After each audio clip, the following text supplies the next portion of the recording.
Well, good morning and welcome to our adult Bible class. We are continuing our series on the rise and falls of Joseph. We have talked about how at different points in his life, he holds much different stations and roles.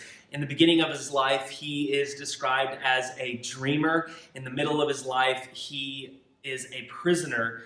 And at the end of his life, he becomes a ruler. And last week, we saw Joseph ascend to power as the right-hand man, the second in command behind Pharaoh in Egypt. We are kind of in the last phase of Joseph's life. Just as a little bit of an overview, in the very beginning of this series, we talked about how Joseph experiences ups and downs, joys and sorrows, prosperity and failure. And his failures or his falls aren't necessarily due to some wickedness or some evil thing he's done.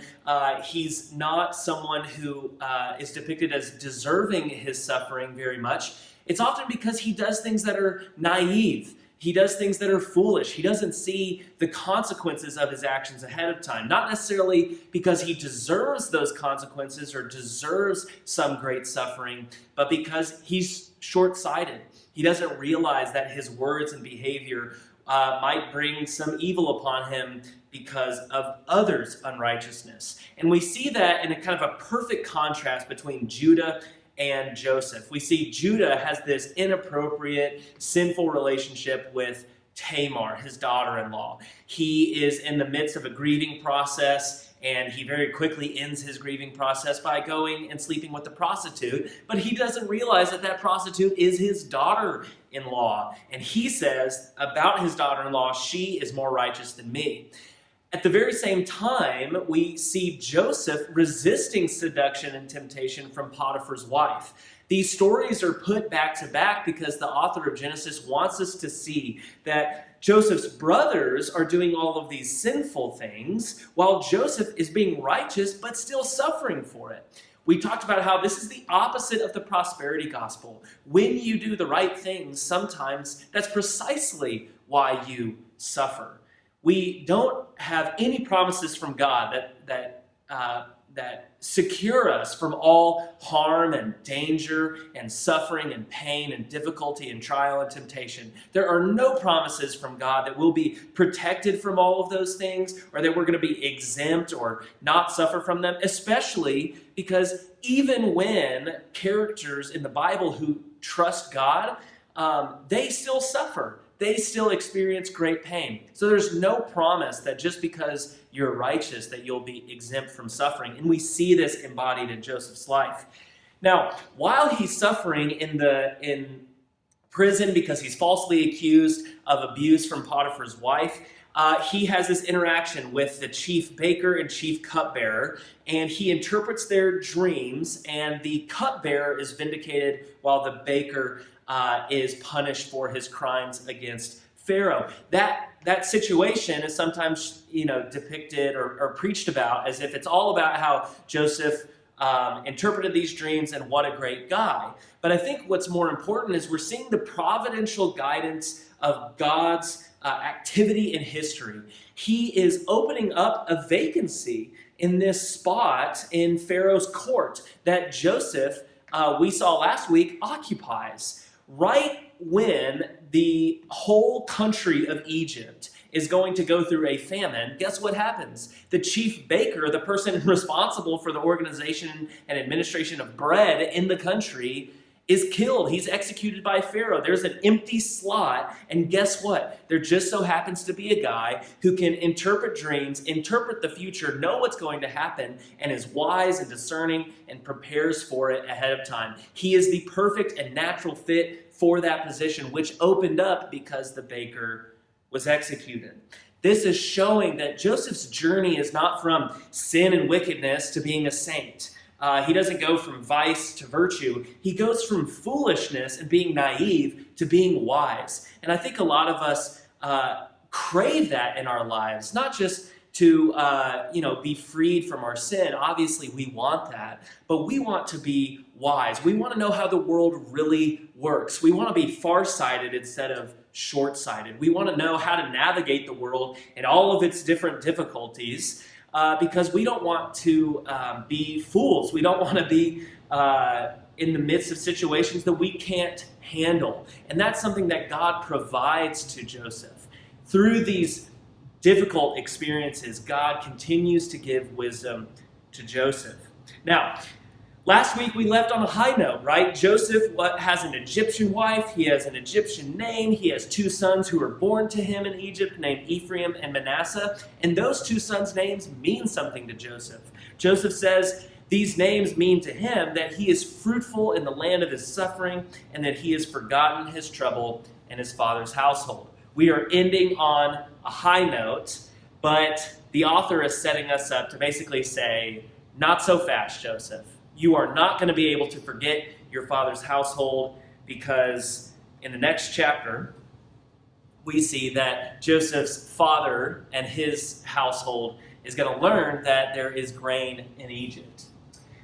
When Jacob learned that there was grain in Egypt, he said to his sons, "Why do you just keep looking at each other? Stop looking at each other. I had heard that there is grain in Egypt. Go down there and buy some for us so that we may live and not die." Then 10 of Joseph's brothers went down to buy grain from Egypt. But Jacob did not send Benjamin, Joseph's brother, with the others because he was afraid that harm might come to him. So Israel's sons were among those who went to buy grain, for there was famine in the land of Canaan also. Now, the last time that we saw Jacob and his sons all together, we saw 10 of those brothers deceiving the father with Joseph's robe dipped in blood. And we still see that this family is dysfunctional. There is not trust. The dad, that's Jacob, doesn't trust the brothers, the 10 older brothers, with the youngest son, Benjamin. Clearly, he still has suspicions about the fate of Joseph and Joseph's absence. Something clearly went wrong with what happened between Joseph and his brothers. But the problem is they need food, and they're just looking at each other. They're looking out at their fields, and they're seeing famine in every single direction. So the 10 brothers need to go down to Egypt and get some food. Now, before we read, there's a lot of verses coming up, so just get ready. But what we need to know is that there are 3 primary journeys to Egypt, okay? The first journey is the 10 brothers without Benjamin coming from the land of Canaan, from the promised land, down to Egypt. Now, we're going to find this out, but they leave Simeon behind in Egypt and return to Canaan. The second trip is the 10 brothers with Benjamin from Canaan to Egypt, and they are trying to get Simeon back because they left him in Egypt. Finally, the third trip is 11 brothers, Simeon and Egypt, starting from Egypt and going back to the land of Canaan, but they are interrupted and they turn back and head down to Egypt again. So there are 3 total journeys, and we're going to see why it's important about these, the different numbers of brothers, and why it's important that the 12 brothers are reunited. So let's go through trip by trip. This is trip number 1, starting in Genesis 42. Joseph was the governor of the land, the person who sold grain to all its people. So when Joseph's brothers arrived, they bowed down to him with their faces to the ground. As soon as Joseph saw his brothers, he recognized them. But he pretended to be a stranger and spoke harshly to them. "Where do you come from?" he asked.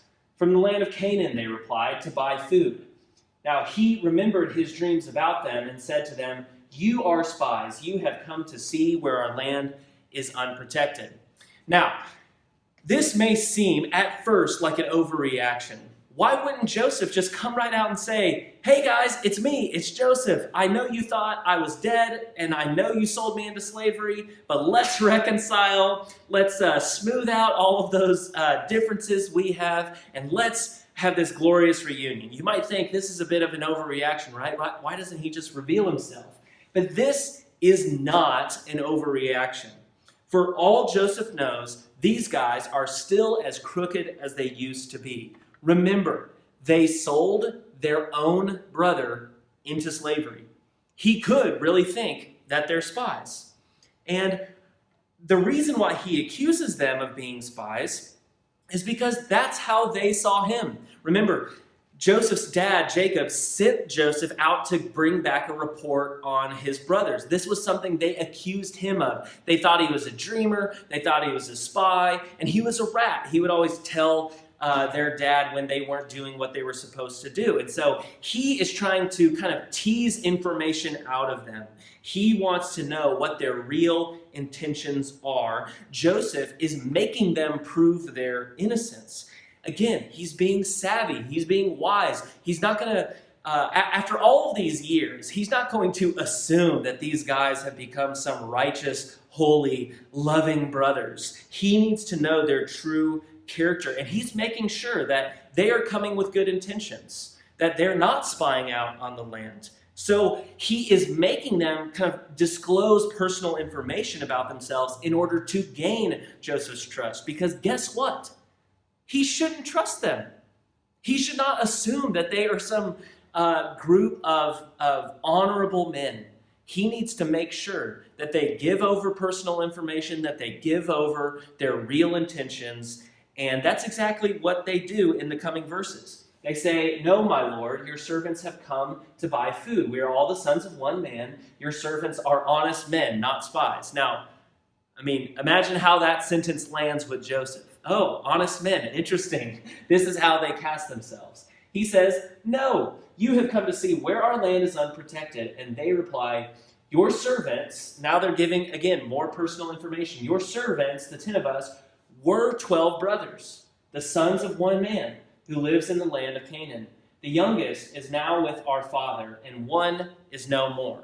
Okay, so they're starting to reveal personal information. Look, we're not coming from some other country or tribe. We don't work for any kind of king. We're just one. We're just a group of 10 brothers from one family. Don't think of us as some, spies in your country. Look, we'll even tell you this personal information about our 2 brothers. Now, Joseph says to them, "It's just as I told you, you are spies. This is how you will be tested. As surely as Pharaoh lives, you will not leave this place unless your youngest brother comes here. Send one of your number to get your brother, and the rest of you will be kept in prison, so that your words may be tested to see if you are telling the truth. If you are not, then as surely as Pharaoh lives, you are spies." And he put them all in custody for 3 days. Now, again, this might seem harsh, and I know a lot of preachers and teachers have said this story is about Joseph getting back at his brothers. He's kind of like pranking them or something like that. But I don't think that's true. They have now disclosed this personal information. Hey, there's this brother back in the land of Canaan. Look, we're not spies. Don't overreact. And Joseph says, "Okay, prove it." And Joseph has good reason to distrust them. They'd come as 10 brothers, and Benjamin was the youngest. Why didn't he come with them? Why didn't he join this group of 10 brothers to come down to Egypt? Joseph is probably worried that his brother, right, Benjamin is the other son of Rachel. He's worried that his brother was also probably taken out, because guess what? Jacob probably loves Benjamin more than the other 10. We know Jacob has a problem with favoritism. So he says, "Prove your innocence. Prove this story is true." Now, on the 3rd day, Joseph actually kind of takes this back. He says, "Look, I fear God. I'll give you another way. If you're truly honest men, let one of your brothers stay here in prison while the rest of you go and take grain back for your starving households. But you must bring your youngest brother back to me so that your words may be verified and you may not die." This they proceeded to do. They said to one another, "Surely we are being punished because of our brother. We saw how distressed he was when he pleaded with us for his life, but we would not listen, and that's why this distress has come upon us." You see, all of these verses that come from the mouth of Joseph are all about testing them, verifying their words, making sure that they are honest, innocent men.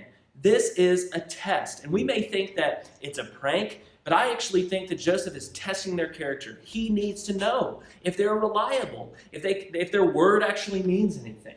So, Reuben says, "Didn't I not tell you to not sin against the boy? You wouldn't listen, and now we must give an accounting." So they're talking in the prison cell just about their situation. Again, they find themselves in a terrible situation because of what they've done. Now, they don't know that Joseph can understand them since he's pretending to just use an Egyptian interpreter. He turns away from them and began to weep, and then came back and spoke to them again. He had Simeon taken from them and bound before their eyes. Joseph gave orders to fill their bags with grain and to put each man's silver back in his sack and to give them provisions for their journey. After this was done for them, they loaded their grain on their donkeys and left.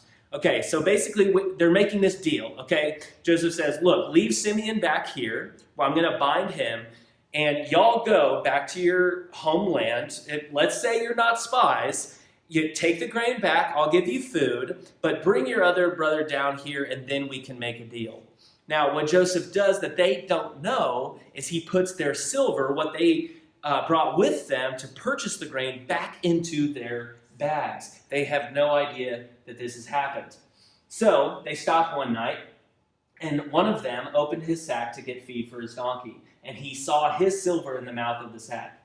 My silver has been returned, he said to his brothers. Here it is in my sack. Their hearts sank, and they turned to each other trembling and said, what is this that God has done to us? When they came to their father Jacob in the land of Canaan, they told him all that had happened to them. They said, the man who is Lord over the land spoke harshly to us and treated us as though we were spying on the land.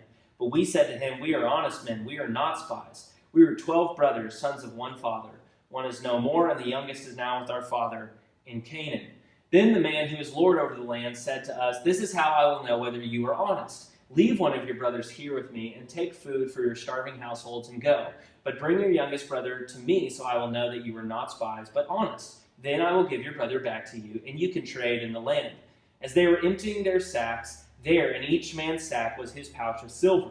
When they and their father saw the money pouches, they were frightened. Their father Jacob said to them, you have deprived me of my children. Joseph is no more, and Simeon is no more, and now you want to take Benjamin? Everything is against me. Okay. Why does Joseph put silver in their bags without them knowing? I think one reason is simple.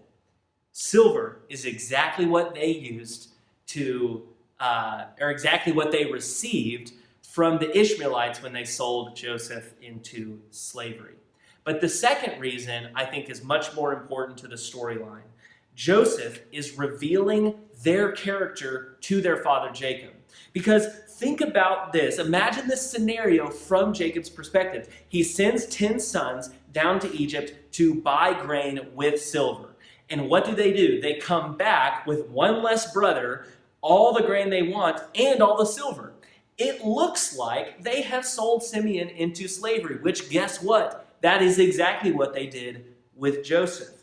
So Joseph is sending a message to his father. He's saying, this is what your sons do to their brothers. They sell their own family for greedy gain.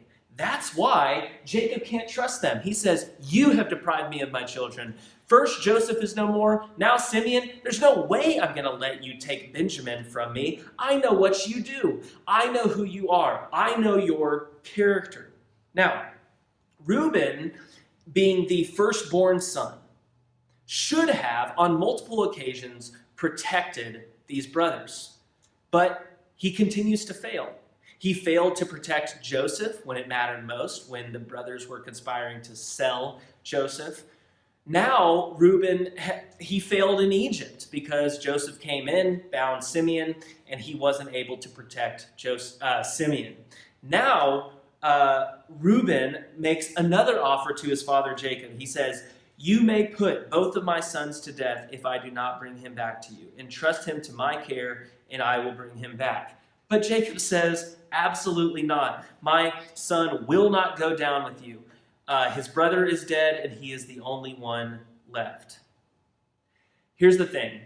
Reuben, as the firstborn son, was probably considered to be the one who was responsible for the care of his other brothers. To use Cain's language back with Cain and Abel's disagreement and eventually murder on Cain's part, Cain says, am I my brother's keeper? And the answer is yes. Brothers are supposed to watch out for each other and protect each other and watch each other's backs. But Reuben continues to fail. He continues to fall short. And so Jacob doesn't trust him. And honestly, this deal that he makes is kind of twisted. He doesn't offer his own life. He offers the life of his sons. We see Reuben being dethroned, almost taken away from his responsibility as protector of his brothers. But here's the thing.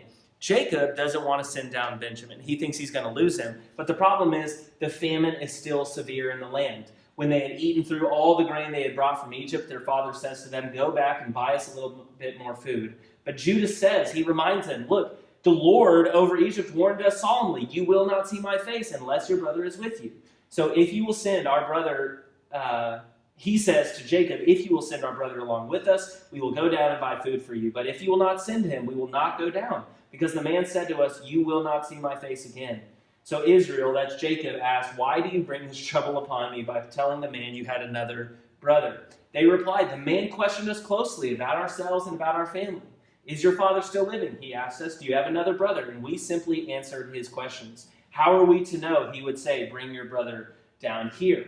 Then Judah said to Israel his father, "Send the boy along with me. We will go at once. We and you and our children may live and not die. I myself will guarantee his safety." See, this is different than what Reuben offered. He says, "You can hold me personally responsible for him. If I do not bring him back to you and set him here before you, I will bear the blame before you all my life. As it is, if we had not delayed, we could have gone and returned twice." Basically, he says, this is urgent. We need to do this now. We're going to starve in the land. You need to send us down with Benjamin. And guess what? You can hold me personally responsible. If we don't bring back all of the brothers, all 11 of us, it is my fault. Judah is clearly replacing Reuben as the protector of his brothers. He is falling into that position, and he is taking personal responsibility for it. So, their father says, "If that must be, then do this. Put some of the best products of the land in your bags. Take them down to the man in Egypt as a gift. A little balm, a little honey, spices, myrrh, pistachio nuts, and almonds. Take double the amount of silver with you, for you must return the silver that was put back into the mouths of your sacks. Perhaps it was a mistake. Just take your brother and go back to the man at once, and may God Almighty grant mercy before the man, so that he will let your other brother and Benjamin come back with you. As for me, if I am bereaved, I am bereaved." So, this is the mission. They're going to take 10 brothers now, including Benjamin, but not including Simeon, to go back, get grain, establish a trade relationship with this ruler in Egypt, and come back with all 11 brothers and provide for the family in Canaan. The men took the gifts, double the amount of silver, and Benjamin. They hurried down to Egypt and presented themselves to Joseph. When Joseph saw Benjamin with them, he said to the steward of his house, "Take these men to my house, slaughter an animal, and prepare a meal. They are to eat with me at noon." The man did as Joseph told him and took the men to Joseph's house. But the men were frightened when they were taken to his house. They thought, "We were brought here because of the silver that was put back into our sacks the first time. He wants to attack us and overpower us and seize us as slaves and take our donkeys." So they went up to Joseph's steward and spoke to him at the entrance to the house. "We beg your pardon, our lord," they said. "We came down here the first time to buy food, but at the place where we stopped for the night, we opened our sacks, and each one of us found his own silver, the exact weight, in the mouth of the sack. So we brought it back with us. We have also brought additional silver with us to buy food. We don't know who put our silver in our sacks." I mean, Joseph's maneuvering here, and maybe he is pranking them, who knows, but I think he's not. I think he's maneuvering here. He's trying to make them disclose as much personal information as possible. And even right here with Joseph's steward, they are falling over themselves to explain exactly what happened, to say, "Look, we don't know what happened with this silver. We promise it was not us. We actually came back with more silver. We're going to give you back the silver we owe you and pay restitution."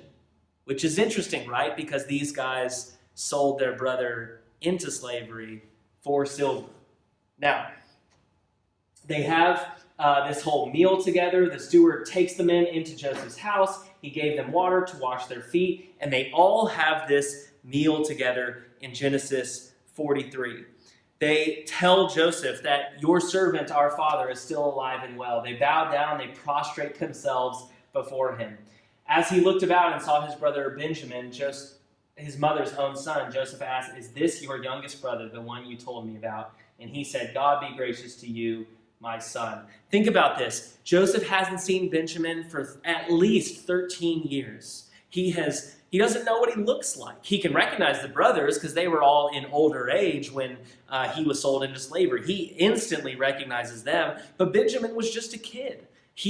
When he was born, Rachel died in childbirth. So this is the first time he's seeing Benjamin in all these years, and deeply moved at the sight of his brother, Joseph hurries out and looks for a place to weep. He went into his private room and wept there. So we keep seeing that Joseph has these deep emotional reactions. He's devastated at seeing his brothers. It pains him to know how much they've suffered because of what they've done to him. He is not a psychopath. He's not a sociopath. He is not callous or heartless. He clearly cares about his brothers. I don't think he's just pranking them or messing with them or getting revenge on them. I think he is testing their character. And guess what? They are passing the test. They brought down Benjamin just as they said they would. Now, they have all this great meal together, and finally, things seem to be resolved. Joseph sends them back to Canaan. This is the third trip. He says, fill them in sack with as much food as they can carry, and again, put each man's silver in the mouth of his sack. Then put my cup, the silver one, in the mouth of the youngest one's sack, that's Benjamin, along with the silver for his grain. And the servant did as Joseph said. As morning dawned, the men were sent on their way with their donkeys. They had not gone far from the city when Joseph said to his steward, go after those men at once, and when you catch up with them, say to them, why have you repaid good with evil? Isn't this cup my master drinks from and also uses for divination? This is a wicked thing you have done. When he caught up with them, the servant repeated all these words to them. But the brothers say to the servant, why does my lord say such things? Far be it from your servants to do anything like that. In other words, we would never steal from you. We even brought back to you from the land of Canaan the silver we found inside the mouths of our sacks. So why would we still steal silver or gold from your master's house? This actually makes sense.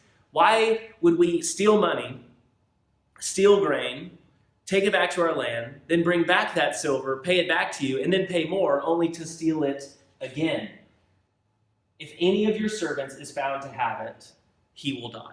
In other words, if you look into any of these bags of grain and you find that ruler's cup, that silver cup, you can execute that person. The rest of us will become your slaves. They are confident this will not happen again. And the steward says, very well then, let it be as you say. Whoever is found to have it will become my slave, and the rest of you will be free from blame. Each of them quickly lowers his sack and opens it. They are confident nothing is going to happen. The steward proceeds to search, beginning with the oldest and ending with the youngest. And the cup was found in Benjamin's sack. Now, they're looking through all these bags of grain. And the steward doesn't find it with Reuben, and doesn't find it with Simeon, and doesn't find it with Levi, and doesn't find it with Judah, and on and on and on. Dan, Asher, Naphtali, you name the son. No one has the silver cup until the very end, with the 11th brother in Benjamin's sack. And at this, all the brothers tear their clothes, just like they tore the robe off of Joseph. They loaded all their donkeys and returned to the city. Joseph was still in the house with Judah, and his brothers came in. They threw themselves to the ground before him, and Joseph says, what is this you have done? Those are the same words that God used to Adam and Eve when they picked the fruit from the tree of the knowledge of good and evil. Don't you know that a man like me can find things out by divination? What can we say to my lord? Judah replies. Judah is now speaking on behalf of the brothers. Where has Reuben gone? He's lost his status. What can we say? How can we prove our innocence? God has uncovered your servant's guilt, but we are now my Lord's slaves, we ourselves and the one who is found to have the cup. They're keeping their promise. They said, look, if you find the cup in one of our bags, we'll all be your slaves. They are 100% certain that this will not happen, but Judah admits it. He says, apparently one of us was guilty, and we're all now Joseph's slaves.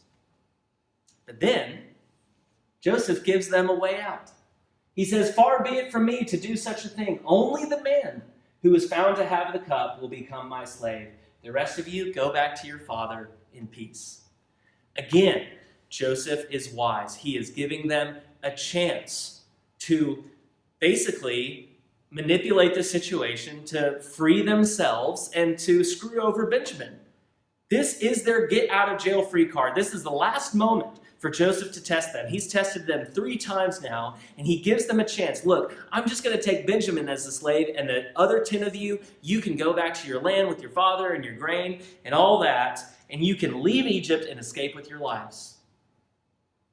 But Judah rejects the opportunity. He goes up to Joseph, still not recognizing him, and says, "Pardon your servant, my lord, but let me speak a word to you. Do not be angry with me, though you are equal to Pharaoh himself. My lord has asked his servants, 'Do you have a father or a brother?' And we answered, 'We have an aged father, and there is a young son born to him in his old age. His brother is dead, and he is the only one of his mother's sons left, and his father loves him.'" So now, if that boy, Benjamin, is not with us when I go back to your servant, my father, and if my father, whose life is closely bound up with the boy's life, sees that the boy isn't there, he will die. Your servants will bring the gray head of our father down to the grave in sorrow, and your servant," that's Judah, "guaranteed the boy's safety. I said, if I do not bring him back to you, I will bear the blame before you, my father, all of my life. Now then," man, he's given a good speech to Joseph. "Please let your servant remain here as my lord's slave in place of the boy. In place of the boy. And let that boy, Benjamin, return with his brothers. How can I go back to my father if that boy is not with me? Do not let me see the misery that would come upon my father." These tests are passed with flying colors. These tests, which are meant to prove the innocence and good character and honesty of the 10 brothers, are passed. Joseph is not playing a prank on them. He is not making them squirm. He is not getting vengeance. He is testing to see if they are the same men he knew when he was just a 17-year-old boy. And it shows in these chapters that they are not the same men. Reuben may be the same man, but Judah is not. He offers his own life instead. And think about this. Judah was the one who came up with the idea to sell Joseph into slavery, to get him out of the picture, to get rid of daddy's favorite, and to gain some money while they're at it. And now, Judah, of all people, offers himself instead of Benjamin. He refuses to take the get-out-of-jail-free card, and he is clearly a changed man. This is a redemptive arc to Judah's story. Judah passes the tests of Joseph. And so Joseph reveals himself. After these 3 trips, what we're seeing is the restoration of 12 brothers. There were 10 brothers in Canaan, and there was 1 brother in Egypt. Benjamin was left in Canaan. So there are 10 on a journey and 1 in Canaan and Egypt. Then in the second trip, Benjamin came down. So all 11 brothers came down to Egypt. But then they left without Joseph. So then the 11 brothers all go back into the city, and we think that Benjamin is out of luck. But he's not. Because then all 12 brothers are reconciled to each other. Joseph reveals himself to his brothers, and he weeps as he finally sees they can be trusted. They're honest men. They have proven their innocence. And all that's left is these 12 brothers' father, who's back in Canaan. And that's what we're going to talk about next week. But this week, it's important to see that Joseph is wise. He is testing the mettle of his brothers and proving them reliable. And Judah passes the test.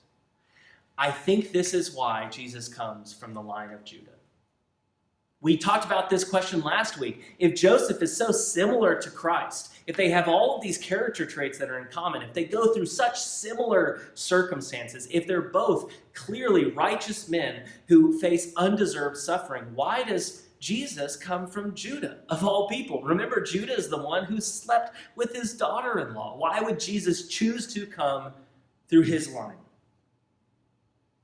Well, Joseph is definitely a picture of Christ. But Judah is also a picture of Christ. Judah offers to be a slave for the sake of Benjamin. He offers his own life to save Benjamin's life. It is true that Joseph's character shows us the character of Christ, a righteous and innocent man facing undeserved suffering. But Judah makes a self-sacrificial act to save the life of his brother. He offers himself instead of his younger brother. That's why I think Jesus comes from the line of Judah, because that's what Jesus does for us on the cross. He offers himself. He sacrifices his own life so that we would live. Joseph said that he forgot his father's household. He gets an Egyptian wife and he gets an Egyptian name and he has 2 sons, and he's done with his father's household in Canaan. But God wouldn't let him forget. He reconciles these 12 brothers by putting them in the right place in the right time under the right circumstances, and Judah passes the test.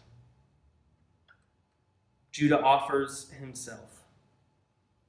And so Joseph has to remember his family.